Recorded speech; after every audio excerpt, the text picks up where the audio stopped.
کوئی آدمی چھوٹا نظر ہی تب آتا ہے، نظر ہی تب آتا ہے جب اسے دور سے دیکھا جائے یا غرور سے دیکھا جائے۔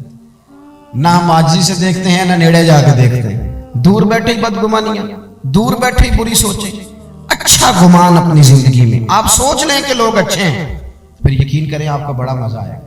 آپ کو زندگی میں بڑے بڑے میٹھے لوگ ملیں گے، با مروت لوگ ملیں گے، با وفا لوگ ملیں گے۔ اخلاق اگر آپ نے شروع کرنا ہے تو سب سے پہلے ذہن سازی کریں اور یہ بات لکھ لیں دل کی تختی پر کہ جب آپ اچھا سوچتے ہیں تو پہلا نفع یہ ہوتا ہے کہ رب آپ کے دل کو سکون عطا فرماتا ہے، اللہ آپ کو راحت دیتا ہے جب آپ اچھا سوچتے ہیں۔ حضرت بشر حافی رحمت اللہ علیہ کے بارے میں شیخ عبداللہ یافعی نے روض الریاحین کے اندر لکھا ہے، حضرت بشر حافی بہت بڑے درویش تھے۔ آپ کو پتہ نا آج کل لوگوں کو کامل پیر بھی نہیں ملتا، تو میں نے ایک دن کہا تھا، میں نے کہا 3 بندوں کا پیر کوئی نہیں ہوتا، ایک جو چودھری صاحب ہوتے ہیں ان کا بھی پیر کوئی نہیں ہوتا، اور ایک جن کی جیب میں پیسے زیادہ آ جائیں ان کا بھی پیر ہے۔ ناراض ہو گئے آپ؟ اور تیسرا جو آدمی کو 4 ڈگریاں لے لینا، چاہے سیپلیوں میں بھی یہ کر لے، اس کا بھی پیر کوئی نہیں ہوتا، اس کا بھی تھرمامیٹر تگڑا ہو جاتا ہے۔ وہ درس نظامی کے عالم سے آ کے پوچھتا ہے آپ کی تعلیم کتنی ہے؟ وہ کہتے ہیں جی میں نے درس نظامی، نہیں وہ تو ٹھیک ہے تعلیم کتنی ہے، تو تو نے تو 3 سیپلیوں میں بھی یہ کیا ہے۔ اللہ کے فضل سے مدارس اسلامیہ کے چوتھے سال کا بچہ وہ کسی ماسٹر ڈگری والے کو قریب پھٹکنے نہیں دے گا۔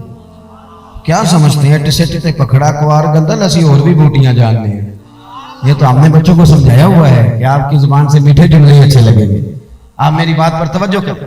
حضرت بشر حافی بہت بڑے شیخ تھے، امام احمد بن حنبل جیسے لوگ ان کی عزت کرتے، توقیر کرتے، اکرام کرتے، ان کی محفل نور کی حاضری دیتے، لیکن سارا بغداد قدر کرتا۔ ایک تاجر تھا بغداد کا، وہ کہتا مجھے نہیں بابا اچھا لگتا جی وہ آپ کو کیوں نہیں اچھے لگتے؟ کہنے لگے وہ جمعے والے دن نا جماعت کے ساتھ نماز پڑھتے ہیں پر باقی نماز پڑھتے نہیں اور گھر چلے جاتے ہیں۔ لو کر لو بات۔ بہت سارے لوگوں کو شکوہ ہوتا ہے کہ ہمارا امام جو ہے وہ عصر کی سنتیں پہلی نہیں پڑھتا اور عشاء کی پہلی سنتیں نہیں پڑھتا، تو میں کہتا ہوں جس چیز کو رب رسول نے فرض نہیں کیا آپ کیوں کرتے ہیں؟ پڑھنی چاہیے انہیں، خیر کی بات یہی ہے، عمدہ بات یہی ہے، پر اتنی زیادہ تنقید، اتنی زیادہ، اور سارے فیصلے دوسروں کے لیے کر لیے نیک ہونے کے۔ وہ کہتے ہیں جی وہ بابا جی نا فرض پڑھتے تھے جماعت کے ساتھ تو باقی نماز جماعت کے ساتھ نہیں پڑھا کرتے تھے، چلے جاتے تھے تو مجھے اچھے نہیں لگتے تھے۔ لوگوں نے مجھے سمجھایا کہ اللہ کا نیک بندہ ہے، بڑے بڑے علماء اور ذی شعور لوگ قدر کرتے ہیں اور آپ کا یہ حال ہے۔ کہتا میں نے ایک دن سوچا کہ میں پتہ تو کروں بابا جاتا کہاں ہے ویسے جمعے والے دن، اتنی جلدی کاہے کی؟ کہتے میں نے ان کے ساتھ نماز جمعے کی ادا کی ایک ہی صف میں۔ حضرت بشر حافی سلام پھیرا، دعا بھی نہ مانگی اور اٹھ کے نکل گئے۔ کہتے ہیں جب وہ چلے تو میں بھی پیچھے چلا۔ ایک نان بائی کی دکان پہ پہنچے تو چند نان خریدے۔ میں نے کہا خو پیر صاحب کو بھوک نے ستایا تھا، وہ تو روٹی کی خاطر سنت اور نوافل چھوڑ دی۔ پھر وہ آگے بڑھے اور ایک ہوٹل سے انہوں نے کباب خریدے۔ میں نے کہا خو دیکھو ان کی عمر دیکھو اور ان کے ذائقے دیکھو۔ پھر وہ جب جنگل کی طرف بڑھے تو میں نے سوچا کہ یہ نا سبزے پہ بیٹھ کے اب کھانا کھائیں گے لوگوں سے چھپ کے اور لوگوں کو بتائیں گے کہ روزے زیادہ رکھتا ہوں، میں تو عبادت میں رہتا ہوں۔ کہتے ہیں وہ جنگل کی طرف مڑے تو میں بھی پیچھے ہو گیا۔ چلتے چلتے نا حیران میں تب ہوا جب ایک جھونپڑی آئی، اس جھونپڑی کا دروازہ باہر سے بند تھا۔ بوڑھے شیخ نے اپنے کانپتے ہاتھوں سے وہ دروازہ کھولا اور جب انہوں نے پردہ ہٹایا تو چارپائی پہ ایک بوڑھے بابا جی جو فالج زدہ ہے، مریض ہیں، وہ لیٹے ہوئے تھے۔ کہتے ہیں حضرت شیخ نے کھانا ایک کونے میں رکھا اور دوڑ کے پہلے بابا جی کو سیدھا کیا اور پھر جھٹ سے پیالے میں پانی لائے اور اپنے امامے کا پلو پانی میں ڈال کے تو بابا جی کا منہ صاف کیا۔ بابا جی کو بٹھا کر کے نا تو پہلا لقمہ توڑ کے ان کے منہ میں ڈالا اور حضرت بشر حافی کہنے لگے بزرگوں معاف کرنا، آج جمعہ تھا، نماز پڑھتے دیر ہو گئی، روٹی لے کے آنے میں دیر ہو گئی، ابھی تو میں نے سنت بھی پڑھنی ہے، نوافل بھی پڑھنے ہیں، ابھی تو میری بقیہ نماز باقی ہے۔ وہ شخص کہتے ہیں میں باہر کھڑا تھا اور میرا وجود کانپ رہا تھا، میں تھر تھر کانپ رہا تھا، میں کیا سوچتا تھا، یہاں کیا بن گیا۔ حضرت بشر حافی رحمت اللہ تعالی علیہ کہنے لگے معاف کرنا، تو بوڑھے بابا جی کہنے لگے بشر 14 سال ہو گئے یار، میرے تو اپنے بھی مجھے چھوڑ گئے، 14 سال ہو گئے، روز روٹی لے کے آتے ہو، میں زندہ لاش ہوں، کب تک بیمار رہوں گا، کب تک آتے رہو گے، اب بس بھی کرو نا۔ تو حضرت بشر حافی نے بابا جی کی آنکھوں سے آنسو پونچھے اور دوسرا نوالا منہ میں دے کے فرمانے لگے، بابا جی بس بس، آج کے بعد یہ بات نہ کرنا، یہ جو سارا شہر میری قدر کرتا ہے اور میں ننگے پاؤں بغداد کی گلیوں میں چلتا ہوں تو جانور بھی گوبر نہیں کرتے، تو یہ میرے نفل اور چلوں کی وجہ سے نہیں ہے، میں آپ کی خدمت کرتا ہوں تو رب نے مخلوق کے دلوں میں میری محبت پیدا فرما دی۔ بات کو سمجھے میرے بھائی، وہ کہتے ہیں میں جس کو ان کی غلطی سمجھتا تھا نا، وہ ان کی سب سے بڑی خوبی نکل آئی۔ اور میاں کچھ تو مجبوریاں رہی ہوں گی، یوں ہی کوئی بے وفا نہیں ہوتا، کچھ تو مجبوریاں رہی ہوں گی، یوں ہی کوئی ہم نے تو ہر شخص کے بارے، آپ یقین کریں ہر شخص کے بارے، جس کی بھی بات چھیڑے نا، جس کی بھی لوگ کوئی نہ کوئی کہانی سنا دیتے، کہتے ہیں آپ کو نہیں پتا میں بتاتا ہوں، بھئی بس کریں۔ نبی پاک صلی اللہ علیہ وسلم نے فرمایا لوگوں کی جاسوسی نہ کرو ورنہ تم انہیں خراب کر دو گے، اچھا گمان پیدا کریں زندگی میں، اچھی سوچوں کو فروغ دیں، اور اگر کوئی کسی کے بارے میں بات کرنے لگے تو اسے تھوڑی دیر کے لیے روکیں، اس لیے کہ حضور صلی اللہ علیہ وسلم نے فرمایا اگر تم نے کسی کو اس جگہ رسوا کیا، اس جگہ رسوا کیا جہاں اس کی عزت کی جا رہی تھی، تو تمہیں بھی رب اس جگہ رسوا کر دے گا جہاں تمہاری عزت کی جاتی ہے۔ تو پہلی بات یہ کہ اچھا سوچیں، اچھا سوچیں، ہمیشہ اچھا گمان کریں، اچھا لب و لہجہ اختیار کریں۔ اور میں مذہبی تنظیموں کے کارکنوں سے اکثر گزارش کرتا رہتا ہوں، خدا دوسرے کو بھی ماننا سیکھیں، دوسرے کو بھی برداشت کرنا سیکھیں۔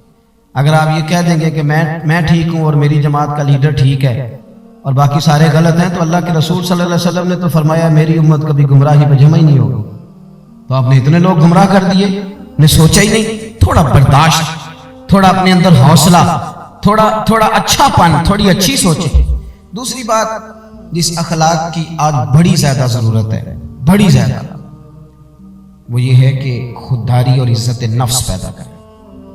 ہمارے ہاں نا مفت خوروں کی لائنیں لمبی ہوتی جا رہی ہیں، فارغ بیٹھنے والوں کا مزاج بڑھتا چلا جا رہا ہے، دوسروں کے پیسوں پہ کاروبار کرنا ہے، دوسروں کے پیسوں پہ زندہ رہنا ہے، یہ مزاج بنتا جا رہا ہے۔ چندہ لینے والی جماعتیں اتنی زیادہ ہو گئیں، ٹیمیں اتنی زیادہ ہو گئیں کہ بہت سارے لوگ اب ویسے ہی اس بات سے نالا ہیں، وہ ہر لینے والے کو اداکار اور فنکار سمجھتے ہیں۔ ملت کے جوان فارغ گھومتے ہیں، ہر وقت سوچتے ہیں کہ اگر میرا برطانیہ والا ماموں مہربان ہو جائے تو پھر میرا کام بن جائے گا، اگر امریکہ والی پھپھو کبھی راضی ہو جائے نا پھر میں سہارے ڈھونڈتے ہیں۔ قرآن مجید نے اصحاب صفا کی تعریف کی، یہ کہا کہ وہ بڑے غریب لوگ تھے، لیکن فرمایا لا یسألون الناس الحافا، وہ کبھی بھی لپٹ کر سوال نہیں کرتے، اپنی خودداری کو بچا کے رکھتے، بچا کے۔ حضرت حکیم بن حزام رضی اللہ تعالیٰ عنہ فرماتے ہیں میں نبی پاک صلی اللہ علیہ وسلم کی خدمت میں حاضر تھا اور ہم 8-9 صحابہ حاضر تھے۔ حضور نے فرمایا میرے ہاتھ پہ بیعت کرو۔ یا رسول اللہ صلی اللہ علیہ وسلم ہم تو بیعت کر چکے۔ حضور نے پھر فرمایا بیعت کرو۔ حضور ہم تو بیعت کر چکے۔ تیسری دفعہ فرمایا بیعت کرو۔ یا رسول اللہ کس بات پر؟ فرمایا میرے ہاتھ پر بیعت کرو، کسی دنیا دار سے سوال نہیں کرو، کسی سیٹھ نواب سے سوال، ہاں اپنی مٹی پہ چلنے کا سلیقہ سیکھو، کسی کے سنگ مرمر پہ چلو گے تو پھسل جاؤ گے، چھوڑیں ہاتھ پھیلانا، چھوڑیں۔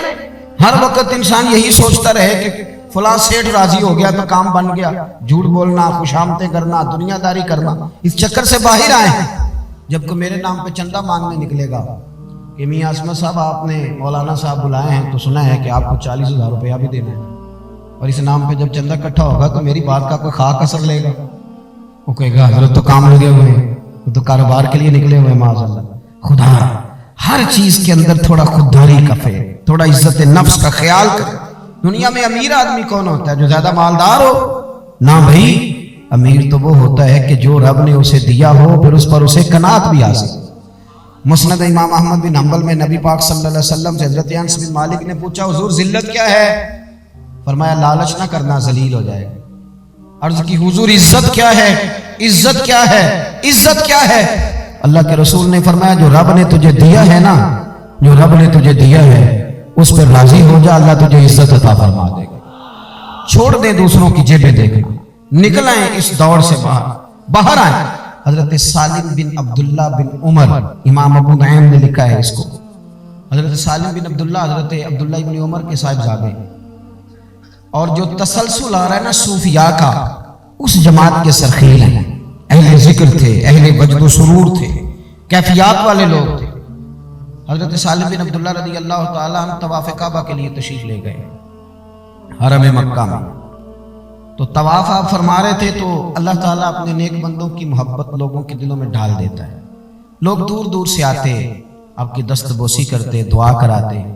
خلیفہ کو کسی نے بتایا کہ حضرت سالم بن عبداللہ آئے ہوئے ہیں، وہ بھی چلا گیا، اور جب اس نے دیکھا نا بڑا رش ہے تو وہ انتظار کرنے لگا۔ حضرت طواف سے فارغ ہوئے، 8واں استلام جب کر لیا تو آگے بڑھا، ہاتھ ملایا، کہنے لگا جی میں گورنر ہوں، خلیفہ ہوں مکے کا۔ اب نے فرمایا تو میری باتوں کی سمجھ آ رہی ہے آپ حضرات کو؟ کہنے لگا جی میں یہاں کا خلیفہ ہوں، تو میری یہ خواہش تھی کہ کوئی حکم ہو تو آپ بتاتے، میں پورا کرنے کو حاضر ہوں، کوئی حکم ہو تو بتائیے۔ تو حضرت سالم بن عبداللہ رضی اللہ تعالیٰ نے اس کا چہرہ دیکھا تو فرمانے لگے کس نے گورنر بنایا تجھے؟ تو بڑا بیوقوف آدمی ہے، تو بالکل تجھے خیال ہی نہیں آیا، تو کیا کہہ رہا ہے؟ وہ کہتے ہیں پہلی دفعہ کسی بندے سے ملاقات ہوئی تھی، میری بھی ٹانگیں کانپنے لگی، یہ شخص کہاں سے بات کر رہا ہے؟ خودداری ایک بڑی اعلیٰ چیز کا نام، کس نے تجھے گورنر بنایا؟ کہنے لگا حضور کیا ہوا؟ فرمانے لگے یار تو بڑا ہی بیوقوف ہے، تو کیا سمجھتا ہے مجھے کہ اللہ کے گھر میں آ کے بیت اللہ شریف کے دروازے کے سامنے کھڑے ہو کے یہاں آ کے بھی میں دنیا داروں سے سوال کروں گا، یہاں آ کے بھی میں لوگوں سے مانگوں گا؟ یہاں گردن کو جھکا دیتا ہے خیرات کا پتھر، جہاں میں مانگنے والوں کے سر کبھی اونچے نہیں ہوتے، یہاں کے بھی میں دنیا داروں سے مانگوں گا؟ کہتا ہے مجھے تو پسینے آنے لگے، جب میں فارغ ہو کے وہاں سے نکلا تو باہر آ گیا، میں مسجد الحرام سے باہر میں سوچ میں پڑ گیا۔ تھوڑی دیر کے بعد حضرت بھی فارغ ہو کے باہر آئے، خلیفہ پھر آگے بڑھا، کہنے لگا حضور مہربانی کریں، اب تو خانہ کعبہ سامنے نہیں نا، ابھی کوئی حکم کر دے۔ آپ فرمانے لگے چل ٹھیک ہے، تو نہیں باز آتا تو بتا تجھ سے دین مانگوں کہ دنیا مانگوں؟ کہنے لگا حضور میرے پاس تو دنیا ہی ہے، دین تو آپ کے پاس ہے۔ تو آپ فرمانے لگے جا پھر اپنا کام کر، دنیا تو میں نے اس سے کبھی نہیں مانگی جس نے دنیا بنائی ہے، میں تو اس سے بھی اس کا فضل ہی مانگتا ہوں، تو مجھے کون سا رستہ دکھا رہا ہے؟ میں نے اس سے نہیں کبھی دنیا داری کا سوال کیا، دنیا کا مال، تو کون سا رستہ؟ خودداری اختیار کر۔ پتہ ہے لوگ ہمیں خرید کیوں لیتے ہیں، الیکشن میں بولیاں کیوں لگتی ہیں؟ اس لیے کہ کہیں نہ کہیں ہمارا کوئی ریٹ ہوتا ہے، کہیں نہ کہیں ہم الجھ جاتے ہیں، کہیں نہ کہیں ہم خرابی کرتے ہیں، پھر ہمارے ریٹ لگنے لگتے ہیں، پھر لوگ سمجھتے ہیں کہ کسی نہ کسی مقام پہ جا کے کسی نہ کسی شخص کو ہم نے قائل کر ہی لینا۔ دوستو بالخصوص نوجوانوں یاد رکھنا، جو لوگ محنت کے ساتھ آگے جاتے ہیں انہیں کم گرایا جاتا ہے۔ وہ اقبال کے بیٹے نے کہا تھا کہ ابا جی آپ تو لندن میں ہیں، مجھے پیسوں کی ضرورت پڑ گئی، اجازت دیں تو تھوڑا سا کسی سے قرضہ لے لوں، آپ کے نام پہ قرضہ لے لوں تھوڑا سا۔ تو اقبال نے وہاں نظم لکھ کے بھیج دی جاوید کے نام، کہنے لگے دیار عشق میں اپنا مقام پیدا کر، نیا زمانہ نئے صبح و شام پیدا کر، اور میرا طریق امیری نہیں فقیری ہے، اور خود ہی نہ بیچ غریبی میں نام پیدا کر، خود ہی نہ بیچ غریبی میں۔ حاتم طائی سے کسی نے پوچھا تھا کہ بابا تو بڑا سخی ہے، کبھی اپنے سے بھی سخی بندہ دیکھا ہے؟ کہنے لگا دیکھا ہے۔ اس نے کہا کب؟ کہنے لگے میں نے ایک دفعہ سارے شہر کی دعوت پکائی تھی، سب آئے، تو میں نے کہا معلومات تو کروں، کوئی رہ تو نہیں گیا، چہرے پہ نقاب اوڑھ کے تو میں نکلا، میں نے دیکھا کہ ایک بوڑھا جنگل سے لکڑیاں کاٹ رہا ہے۔ میں نے سلام کے بعد کہا بابا جی آپ کو نہیں بلایا حاتم طائی نے؟ تو کہنے لگا پتر بلایا ہے، تو آپ گئے نہیں دعوت کھانے؟ تو بابا کہنے لگا بیٹے میری مجبوری ہے، میری طبیعت کو نا ہاتھوں کی کمائی کا چسکا لگ گیا، ہاتھوں کی کمائی کا۔ یہ جو بندہ روز کھاتا ہے نا چھوٹا گوشت، وہ تو نخرے بڑے کرتا ہے، اس سے تو کھایا نہیں جاتا، آپ یقین کریں نہیں کھایا جاتا۔ روٹی کھانی کھاتے دیکھنا ہو تو اس مزدور کو دیکھیں جو دیہڑی کرنے جاتا ہے تو 2 روٹیاں باندھ کے ساتھ لے کے جاتا ہے، اس کو دیکھیں، وہ دوپہر تک نا پونے کو بھی اچار لگ جاتا ہے سارا، اور پھر وہ جب دوپہر کو روٹیاں کھولتا ہے اور نیچے اس نے ٹاٹ بچھایا ہوتا ہے، اور پھر وہ جا کے خود پیالے میں پانی بھر کے لاتا ہے، اور پھر وہ جب ہاتھ دھوتا ہے اور میلے کچیلے کپڑوں سمیت بیٹھتا ہے، اور جب لقمہ اٹھا کے منہ میں رکھتا ہے، جب روٹی کھا لیتا ہے تو پھر کبھی اس کی نظریں دیکھنا، یوں محسوس ہوتا ہے کہ کائنات کی سب سے اعلیٰ نعمتیں یہ بندہ کھا رہا ہے۔ اور پھر جب وہ آسمان کی طرف دیکھتا ہے تو لگتا ہے کہ آج نا اس کا روما شکر ادا کر رہا ہے۔ وہ جو میرے بھائی 50,000 لیتے ہیں وہ تو دیکھ ہی نہیں پاتے پیسوں کو، تو سیدھے بینک میں جاتے ہیں، وہ کہاں وہ لوگ دیکھ نہیں پاتے، پر جو مزدور 600 روپیہ کماتا ہے نا، اس کا جب شام کو پیسے ملتے ہیں تو 3 دفعہ وہ ہاتھ چاڑتا ہے، 3 دفعہ بسم اللہ شریف پڑھتا ہے۔ حاتم طائی سے بابا کہنے لگا مجھے لگ گیا چسکا لگ گیا، اور لگ گیا ہاتھوں کی کمائی کا چسکا۔ اب کہیں مفت خوری کا لنگر ہو تو میری طبیعت وہاں لگتی، مجھے چسکا لگ گیا۔ حاتم طائی کہتے میں بڑا متاثر ہوا، جب میں چلنے لگا تو اس نے آواز دی، کہنے لگے بیٹے دعوت میں جا رہے ہو؟ میں نے کہا ہاں۔ کہنے لگا چھوٹا سا کام کرو گے؟ میں نے کہا بزرگ کو بتلائیے گا۔ تو انہوں نے نا 3 دینار نکالے، 5 دینار نکالے، اور نکال کے فرمانے لگے یہ لے جاؤ، وہاں جا کے نا حاتم طائی کو نہ دینا، جو آدمی لنگر پکا رہا اسے دے دینا، بڑے بڑے اچھے لوگوں نے کھانا کھانا، چلو میرا بھی حصہ ڈال جائے گا، یہ لے گا۔ کہتے ہیں میں نے نا دوستو، حاتم طائی کہتے ہیں کہ میں وقت گزر گیا، زمانہ بیت گیا، لیکن ساری زندگی اس بوڑھے کو نہیں بھول سکا، اور میں کہا کرتا تھا کہ بابا میں تو امیر ہو کے سخی ہوں نا، یار تو غریب ہو کے بڑا سخی ہے۔ اعلیٰ حضرت بریلوی رحمت اللہ تعالی علیہ نا ہاتھ میں بوتل لے کے تو چلے گئے دکاندار سے تیل لینے۔ آج کل نہیں ویسے پیران نظام خود جا سکتے دکان، ان کے شہزادے تو ٹیشو پیپر کا ڈبہ نہیں اٹھا سکتے، ابھی کوئی اور ہی اٹھایا اللہ ماشاءاللہ۔ اعلیٰ حضرت خود بوتل لے کے نا دکاندار کے پاس گئے، فرمانے لگے سرسوں کے تیل کی بھر دو، اس نے بھر دی، فرمایا کتنے پیسے؟ کہنے لگا حضور ویسے تو 5 آنے کی ہے، آپ ہمارے عالم میں آپ 3 آنے دے دے۔ تو فاضل بریلوی کہنے لگے 2 کم دے دوں اس لیے کہ میں عالم ہوں؟ یہ لفظ کہتے یا آپ نے 5 پورے دیے؟ فرمانے لگے میاں تو پورا رکھ، میں اپنا علم 2 آنے کا نہیں بیچا کرتا، ہاں کروں مدح اہل دول رضا، پڑے اس بلا میں میری بلا، میں تو گدا ہوں اپنے کریم کا، اور میرا دین پار آئے نانے۔ خودداری پیدا کریں اپنی زندگی، اور صحیح والی خودداری پیدا کریں، عزت نفس۔ ایک بات آخر میں اور عرض کرنی ہے، تھوڑا نا دوسروں کے لیے احساس بھی جتائیں، دوسروں کو برداشت بھی کریں۔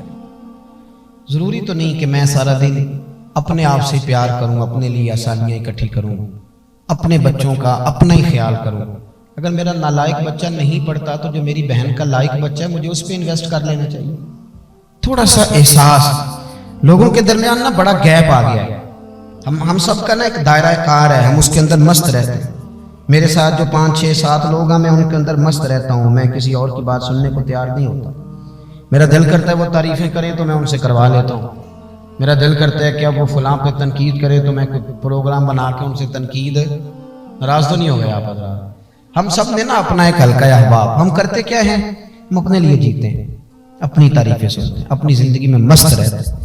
اس لیے بڑی بڑی صلاحیتیں بھی جن لوگوں کو ملی ہوتی ہیں ان کی صلاحیتوں کو زنگ لگ جاتا ہے، کچھ کر نہیں پاتے، حالانکہ بہت دور تک ان کی وجہ سے لوگ فیض یاب ہو سکتے ہیں۔ وجہ یہ ہے کہ ہمارے اندر احساس نہیں رہا۔ آپ کسی بھی ڈاکٹر سے پوچھیں کہ یار تو مریضوں کے ساتھ اچھا سلوک کر، تو فوراً ڈاکٹر آپ کو بتائے گا، وہ کہے گا جی مفت دوائی دیتے ہیں، یہ تو جا کے بیچ دیتے ہیں، مریض اچھے ہوتے ہی نہیں۔ اب بات کر لیں، آج آپ کسی اسٹوڈنٹ سے بات کریں تو کہے گا استاد ٹائم ہی نہیں دیتا، بالکل وقت نہیں دیتا، استاد آتے نہیں، استاد کام لگے رہتے ہیں۔ آپ استادوں سے ملیں، اسکول کے ٹیچر سے بات کریں تو کہیں گے اتنے نافرمان بچے ہیں، بچے بات ہی نہیں سنتے۔ ہر شخص نے ہر شعبے کے بارے میں کچھ چیزیں گھڑ لی ہیں۔ ہم نے شہروں کے بارے میں گھڑ لیا ہے کہ فلانے شہر کے لوگ اچھے نہیں ہوتے، فلانے ملک کے لوگ اچھے نہیں ہوتے۔ آپ دیکھیں عرب شریف جانے کا موقع ملتا ہے تو وہاں آپ مسلمانوں سے پوچھیں وہ ایک دوسرے کے بارے میں کتنے سخت تاثرات دیتے ہیں۔ یہ مصری ہے جی، وہ مصریوں کے بارے میں بڑے بڑے غلط لفظ بولتے ہیں، یہ بنگالی ہے جی۔ کیوں آپ ایسا کرتے ہیں؟ کیوں اتنا تنگ نظریہ ہم نے بنا لیا؟ اقبال کہنے لگے بازو تیرا توحید کی قوت سے کبھی ہے، اور یار اسلام تیرا دیس ہے تو مصطفی بھی ہے۔ احساس کدھر گیا؟ پیار کدھر گیا؟ بہت بڑا گیپ ہے آج مالک اور مزدور کے بیچ، بہت بڑا گیپ ہے علماء اور عوام کے بیچ، بہت بڑا گیپ ہے۔ ہم لوگوں نے ایک دوسرے کو ماننا تسلیم کرنا چھوڑ دیا ہے۔ میں دیانتداری سے آپ کو بتا رہا ہوں کہ وکیل ڈاکٹر کے بغیر نہیں رہ سکتا، ڈاکٹر وکیل کے بغیر، یہ دونوں علماء کے بغیر نہیں رہ سکتے۔ ان کو فتوے پوچھنے ہیں، ان کو باتیں کرنی، ان کو دلائل لینے، بات کرتے بھی ہیں اور بات بتاتے بھی نہیں۔ قربان پچھانن والے ہیں تو گل جان گئے، گل بول دینے، سارا پتہ ہے کہ ایک دوسرے کے بغیر کام چلتا، لیکن اسباب صرف اپنا کریں گے، دوسرے کی نفی کریں گے، یہ مزاج غلط، احساس پیدا کریں۔ وہ آپ زمین پہ رہیں گے نا، میں تھوڑے دن پہلے دوستوں کو کہہ رہا تھا کہ یہ بہت سارے جو لوگ آ کے کہتے ہیں نا میں بے قرار اور بے چین رہتا ہوں، تو اصل مسئلہ یہ ہے کہ حسد کرتے ہیں، نفرت کرتے ہیں۔ یہ جس آدمی کو چسکا لگ جاتا ہے نا اسٹیج پہ بیٹھنے کا، اپنی بات کر رہا ہوں، تو میں کبھی آ جاؤں گا محفل میں، مجھے اسٹیج پہ نہ بلایا جائے تو ہو سکتا ہے میں گردن کھڑی کر کر کے نقیب محفل سے کہوں کہ تیری مہربانی سادہ لینا میں آ گیا ہوں۔ یہ ایک بیماری ہے، یہ لگ جاتی ہے، نہیں جان چھوڑتی، یہ لگ جاتی ہے۔ اور پھر اگر واپس اسی طرح چلے جائیں، نہ بلایا جائے، تو ہو سکتا ہے لڑائی بھی ہو جائے، اگلی محفل پہ احتجاج بھی ہو جائے کہ آپ تو پروٹوکول ہی نہیں دیتے، یہ مصیبت بنی ہوتی۔ اور محفل کرانے والا الجھا ہوا ہوتا ہے، ہم نے دیکھا ہے، وہ کہتے ہیں ہم کسی طریقے نال بندیاں نوں راضی کریں۔ اور تعریفیں، وہ نقیب محفل، خیر ہم تو بڑی اچھی شاندار قسم کی روایات رکھتے ہیں۔ آج کل تو حضرت قبلہ موجود ہیں، میں کوئی بات ایسی کر بھی نہیں سکتا۔ ہماری محفلوں میں آج کل جو نقیب ہوتا ہے نا، وہ شہنشاہ نقابت ہوتا ہے، شہنشاہ نقابت۔ تو وہ میرے ساتھ والے دوست ایک دن مجھے کہنے لگے تہاڈی تقریر شروع کیوں نہیں کراندہ؟ میں کہا جی اشتہار پہ لکھا ہے شہنشاہ، اس کو کون پوچھے گا؟ اشتہار پہ لکھا ہوا ہے شہنشاہ، آپ شہنشاہ سے بات کر سکتے ہیں؟ سوال ہی نہیں پیدا ہوتا۔ یہ وہ چیزیں ہیں جو اندر پیدا ہو جاتی ہیں، مزاج بن جاتا ہے تعریف سننے کا، پھر تنقید برداشت نہیں ہوتی۔ یہ جنگ کیوں ہوتی ہے مذہبی لوگوں کے بیچ؟ اس لیے کہ وہ ایک ذائقہ لگ جاتا ہے، وہ پھر ذرا خراب ہوتا ہے تو وہاں خرابی آتی ہے۔ تھوڑا سا احساس، تھوڑی توجہ، تھوڑا سا نظریہ۔ آپ بخاری مسلم کی نا درجنوں حدیثیں آپ کو ملیں گی کہ نبی پاک صلی اللہ علیہ وسلم فرماتے ہیں میرا دل کرتا تھا تہجد کی نماز ضروری قرار دے دو۔ اب آپ ذرا لفظوں پہ غور کریں، حضور فرماتے ہیں میرا دل کرتا تھا، لیکن تمہیں تکلیف ہوگی، میں نے اپنی چاہت نہیں دیکھی، تمہاری نیند دیکھی ہے۔ فرمایا میرا دل کرتا ہے نماز لمبی پڑھاؤں۔ یار اس احساس کو سمجھو، لقد جاءکم رسول من انفسکم عزیز علیہ ما عنتم۔ حضور فرمانے لگے دل کرتا تھا کہ نماز لمبی پڑھاؤں، لیکن جب اللہ اکبر کہہ کے نیت باندھتا ہوں تو پیچھے سے کسی بچے کے رونے کی آواز آتی ہے، تو میں اس بچے کے رونے کی آواز سنتا ہوں تو میں نماز مختصر کر دیتا ہوں۔ اب بات کو سمجھ، اتنا احساس۔ سنیں ایک بات یاد آ گئی، صاحب طبقات نے لکھی ہے، سیدہ طیبہ طاہرہ حضرت عائشہ صدیقہ رضی اللہ تعالیٰ عنہ فرمانے لگی حضور ایک دن گھر میں تشریف فرما تھے اور بڑے خوش تھے، بڑی بامسرت اور کھلے ہوئے پھول، آج غم امت میں زیادہ پریشان نہ تھے۔ کہتے ہیں حضور اچانک مسکرائے تو کہنے لگے عائشہ تیرے ساتھ ایک بات نہ کروں؟ میں نے کہا حضور میرے تو نصیب جاگ گئے۔ تو حضور فرمانے لگے جب تم مجھ سے راضی ہوتی ہو تب بھی مجھے پتہ چل جاتا، اور جب کبھی ناراض ہوتی ہے نا کسی اور اہلیہ کے پاس وقت زیادہ گزر گیا تب بھی مجھے پتہ چلتا ہے۔ ہاں فرماتی میں نے جلدی سے کہا حضور مجھے میری ماں روئے، میں آپ سے ناراض ہوں گی؟ تو حضور فرمانے لگے ٹھہر جا، سن تو لے نا، بات تو سن، حضور حکم کریں۔ تو حضور فرمانے لگے کبھی کبھی قسم اٹھاتی ہو؟ یا رسول اللہ ہاں اٹھاتی ہوں۔ فرمایا جب ناراض ہوتی ہو نا تو پھر تم کہتی ہو مجھے حضرت ابراہیم علیہ السلام کے رب کی قسم، لیکن جب راضی ہوتی ہو تو پھر کہتی ہو مجھے محمد مصطفیٰ کے رب کی قسم۔ اور میں سمجھ جاتا ہوں کہ آج عائشہ کا انداز کچھ بدلا بدلا سا ہے۔ جناب عائشہ کہتی ہیں لوگوں میں لبوں سے ہنس رہی تھی پر میری آنکھوں میں آنسو تھے کہ میرے قریب اتنا خیال رکھتے، اتنا جملوں تک کا احساس، اتنا اکواری میری اکھیاں چوں اونا نے اتھرو پونجے سن، ہن تے چسکا پہ گیا رونے دا تے ہر ویلے آہو زاری دا۔ اتنا احساس آپ اگر تھوڑا سا کر لیں گے نا، یہ کیوں امیر غریب کا گیپ بڑھتا ہے؟ وہ اس لیے کہ ہم نہ کسی کو ملازم کہہ کے راضی بڑے ہوتے ہیں، کسی کو خادم کہلوا کے خوش بڑے ہوتے ہیں۔ یہ مزاج ہے۔ مولا علی شیر خدا کرم اللہ تعالی وجہ الکریم نا اپنے خادم سے کہنے لگے چل بازار چلیں کپڑے خریدنے، یعنی خادم سے اس کو ساتھ لیا اور بازار تشریف لے گئے۔ کہتے ہیں بازار جا کے 2 سوٹ خریدے، ایک مہنگا تھا ایک سستا تھا۔ تو میں سمجھ گیا کہ مہنگا آقا کا ہے سستا غلام کا ہے، لیکن جب وہ چوک آیا نا جہاں سے حضرت علی نے اپنے حجرے میں جانا تھا اور میں نے اپنے گھر، تو مجھے کہنے لگے بیٹے میرے والا دے دو۔ مہنگا میں نے دیا تو فرمانے لگے یہ نہیں میرا تو وہ سستا ہے۔ تو وہ خادم کہتا ہے میں نے دلیل پیش کی، میں نے کہا حضور مہربانی کریں آپ آقا ہیں، آپ مہنگا پہنیں، میں غلام ہوں، میں سستا پہنتا ہوں۔ کہتے میری دلیل توڑی، کہنے لگے نہ بیٹے یہ دلیل نہ دے بلکہ مجھے دے سستا، تو پہن مہنگا، اس لیے کہ میں بوڑھا ہوں تو جوان ہے۔ یہ چیز آپ کو سنیں جی، بات ختم کر رہا ہوں دوستو. ایک تو اپنی زندگی کے اندر سب سے پہلے تو اچھی سوچوں کو جگہ دیں. آپ سوچ لیں کہ بندہ اچھا ہے تو انشاءاللہ تعالیٰ وہاں سے آپ کو اچھائی نصیب ہوگی. اور دوسری بات یہ کہ خودداری اور عزت نفس کا خاص خیال فرمائیں. ہاتھ ایک دفعہ پھیل جاتا ہے تو پھر وہ ساری زندگی سمٹ کے واپس نہیں آتا. اور تیسری گزارش یہ کہ احساس کی دنیا میں قدم رکھیں، تھوڑا تھوڑا احساس کرنا شروع کریں.